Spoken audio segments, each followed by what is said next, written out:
नमस्कार, मी अदितीज book of रेसिपीजमध्ये तुमचं खूप खूप स्वागत करते। आज आपण बनवणार आहोत उपवासाची भजी। तर याच्यासाठी मी जे साहित्य वापरलं आहे ते असं आहे। हे साहित्यामध्ये आपण हे राजगिऱ्याचं पीठ घेतलंय। आजकाल बाजारामध्ये इझिली अवेलेबल असतं। हे राजगिऱ्याचं पीठ आहे 1 वाटी। मीठ लागेल आपल्याला। हे 2 बटाटे आहेत मध्यम आकाराचे, ते मी किसून घेतलेत। आणि ही बेडगी मिरची पावडर आहे। तर पहिल्यांदा आपल्याला काय करायला पाहिजे, हे जे बटाटे आहेत तर ते मी बटाट्यांची सालं काढून त्यांना धुवून किसून घेतले। अगदी आयत्या वेळा हे काम करायचं, अगोदर किसून ठेवायचा नाही बटाटा, नाहीतर तो काळा पडतो। तर मी बटाटे किसून घेतले। तर आता आपण त्याच्यात काय करूया, हे मीठ आहे ते घालूया। मीठ जास्त नाही घालायचं, थोडंच मीठ घालायचं। मी साधारण पाव चमचा मी याच्यात मीठ घालते। आणि ही मिरची पावडर हे असं एकत्र करून घ्यायचं।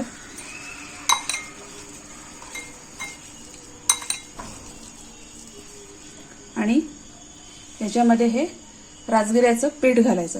आपण इथं पाणी वापरत नाही आहोत। बटाटा किसल्यानंतर त्याचं जे अंगाचं पाणी सुटेल, म्हणजे बटाट्याचं जे पाणी सुटेल, तर त्याच्यातच आपल्याला हे पीठ भिजवायचं आहे।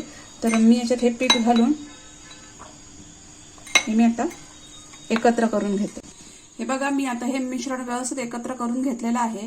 बटाट्याच्या अंगाच्याच पाणी बरोबर मला पूर्ण 1 वाटी राजगिऱ्याचं पीठ लागलेलं आहे।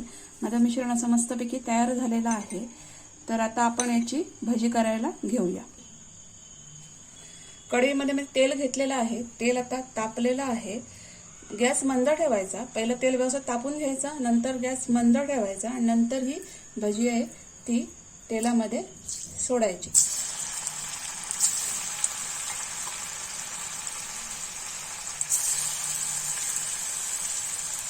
उपवासाचे तेच पदार्थ खाऊन कंटाळा आला असेल तर हा एक खूप चांगला ऑप्शन आहे। खूप छान लागतात। त्यात कुठलाही सोडा किंवा गरम तेल घालण्याची गरज नाही, कारण राजगिऱ्याचं पीठ हे हलकं असतं, त्याच्यामुळे भजी सॉफ्ट होतात।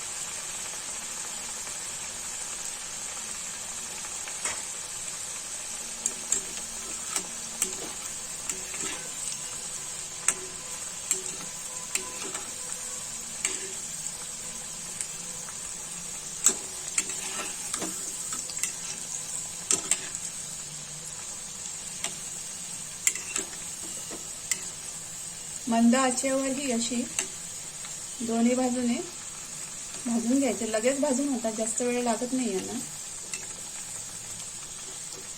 त्यामुळे 1-2 मिनिटातच ही भाजी तयार होतात। तर मी अशी मंद आचेवर ही दुसरी बाजू पण भाजून घेते।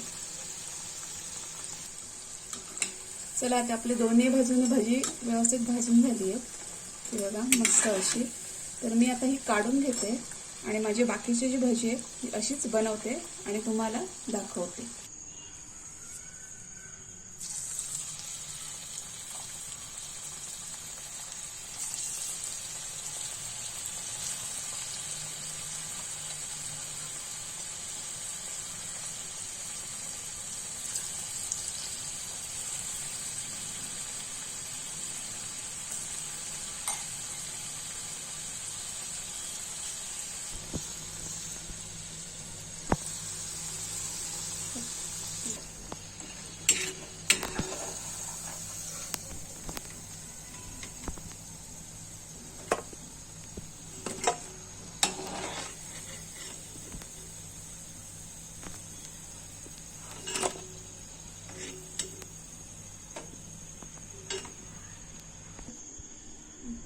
चला, तर मी अशा प्रकारे ही सगळी भजी तळून घेतलेली आहेत।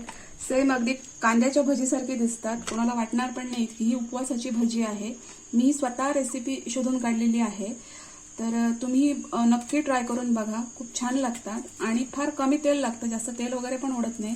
बघा, एकदम क्रिस्पी आणि सुंदर लागतात, ही चवीला पण खूप छान लागतात। तर माझी रेसिपी कशी वाटली ती कमेंट्समध्ये नक्की सांगा। व्हिडिओ आवडला असेल तर त्याला लाईक करा, शेअर करा आणि माझ्या चॅनलला सबस्क्राइब करा। आपण भेटू नेक्स्ट व्हिडिओमध्ये। थँक्यू।